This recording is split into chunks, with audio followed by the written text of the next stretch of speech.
ಮೊಳಕಾಲ್ಮೂರಿನಲ್ಲಿ ಕಾಂಗ್ರೆಸ್ನ ಸಭೆಯಲ್ಲಿ ಬೆಂಬಲಿಗರು ವಾಗ್ವಾದ ಮಾಡಿಕೊಂಡಿದ್ದಾರೆ. ಶಾಸಕರ ನಿಗಮ ಮಂಡಳಿ ಅಧ್ಯಕ್ಷರ ಬೆಂಬಲಿಗರ ಮಧ್ಯೆ ವಾಗ್ವಾದ ನಡೆಯಿತು. ಸಂಘಟನ್ ಸೃಜನ್ ಅಭಿಯಾನ ಸಭೆಯಲ್ಲಿ ಈ ಗಲಾಟೆ ನಡೆದಿದೆ.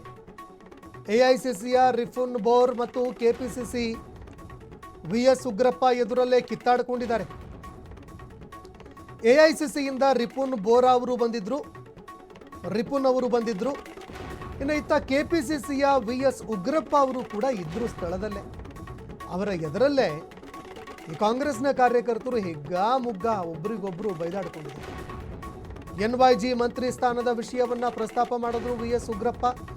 ಸಭೆಯ ಉದ್ದೇಶದ ಬಗ್ಗೆ ಮಾತ್ರ ಚರ್ಚೆ ಆಗಲಿ ಅಂತ ಯೋಗೇಶ್ ಬಾಬು ಅವರು ಹೇಳಿದ್ರು. ಇದೇ ವೇಳೆ ಸಭೆಯಲ್ಲಿ ಎರಡು ಬಣಗಳ ಮಧ್ಯೆ ತೀವ್ರ ವಾಗ್ವಾದವೇ ನಡೆಯಿತು. ಕೈ ಮಿಲಾಯಿಸುವ ಹಂತಕ್ಕೆ ಎರಡೂ ಬಣಗಳ ಜಗಳ ತಲುಪಿತು. ದೃಶ್ಯಾವಳಿಯಲ್ಲಿ ನೋಡ್ತಾ ಇದ್ರಿ ನೋಡಿ. ಒಂದು ಪಕ್ಷ ಅಂತಂದ ಮೇಲೆ ಪಕ್ಷದಲ್ಲಿ ಶಿಸ್ತು ಅನ್ನುವಂಥದ್ದನ್ನು ಕಾಪಾಡಿಕೊಳ್ಬೇಕು. ಐಡಿಯಾಲಜಿಕಲ್ ಶಿಸ್ತು ಇದೆಲ್ಲವೂ ಕೂಡ ಇರಬೇಕು.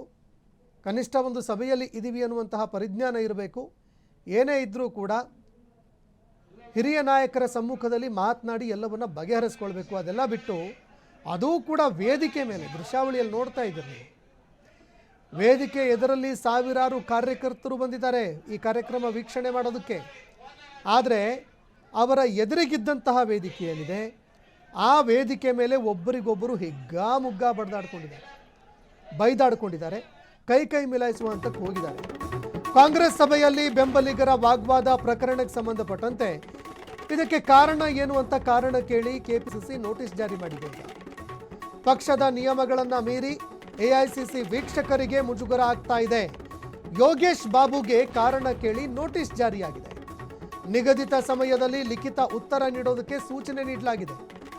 ಉತ್ತರ ಬರದೇ ಇದ್ರೆ ಸೂಕ್ತ ಶಿಸ್ತು ಕ್ರಮ ಕೈಗೊಳ್ತೀವಿ ಅಂತ ಹೇಳಿದ್ದಾರೆ.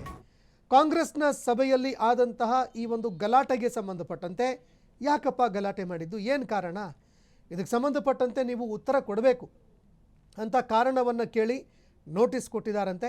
ನೋಟಿಸ್ ಕೊಟ್ಟಿರೋದಕ್ಕೆ ಈಗ ಯಾವ ರೀತಿಯಾಗಿ ಅವರು ಜಗಳ ಆಡಿರೋರು ಯಾರ್ಯಾರಿದ್ದಾರೆ, ಯಾರ್ಯಾರು ಒಬ್ರಿಗೊಬ್ರು ಕೈ ಮಿಲಾಯಿಸುವಂತಕ್ಕೆ ಹೋಗಿದ್ರು, ಅವರು ಯಾವ ರೀತಿಯಾಗಿ ಉತ್ತರ ಕೊಡ್ತಾರೆ ನೋಡಬೇಕಾಗುತ್ತೆ, ಅದು ಬೇರೆ ವಿಚಾರ. ಆದರೆ ಮತ್ತೊಂದು ಕಡೆಯಲ್ಲಿ ಒಂದು ಪಕ್ಷ ರಾಷ್ಟ್ರೀಯ ಪಕ್ಷ ಅಂತ ಗುರುತಿಸ್ಕೊಂಡಾಗ ಯಾವುದೋ ಒಂದು ಸಭೆ ಆಗ್ತಾ ಇದೆ, ಸಮಾರಂಭ ಆಗ್ತಾ ಇದೆ ಅಂತಂದರೆ ಕನಿಷ್ಠ ಒಂದು ಶಿಸ್ತನ್ನು ಕಾಪಾಡಿಕೊಳ್ಬೇಕು. ಆದರೆ ಈ ರೀತಿಯ ಒಂದು ಘಟನೆಗಳು ನಡೆದಾಗ ಪಕ್ಷದಲ್ಲಿ ಶಿಸ್ತು ಅನ್ನುವಂಥದ್ದು ಎಲ್ಲೂ ಕೂಡ ಕಾಣೋದಕ್ಕೆ ಸಿಗಲ್ಲ. ಅಶಿಸ್ತು ತಾಂಡವ ಆಡುತ್ತೆ. ಅದನ್ನು ಕಾಂಗ್ರೆಸ್ ಕೂಡ ಅರ್ಥ ಮಾಡಿಕೊಳ್ಬೇಕು.